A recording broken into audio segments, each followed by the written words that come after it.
دخل كعادته معلق قنوات بي إن سبور حفيظ دراجي على خط تتويج فريق الزمالك المصري على حساب نادي نهضة بركان، وبإخراج تلفزي كارثي كان له الأثر الكبير على نتيجة المباراة.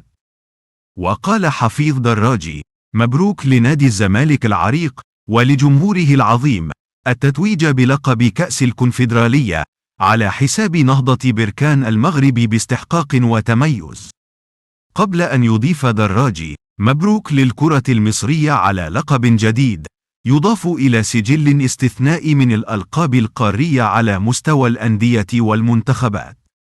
وتعمد حفيظ دراجي التغاضي عن فريق نهضة بركان ولو بكلمة تشجيعية، حيث اكتفى بالقول: مبروك لنادي الزمالك العريق ولجمهوره العظيم التتويج بلقب كأس الكونفدرالية على حساب نهضة بركان المغربي باستحقاق وتميز.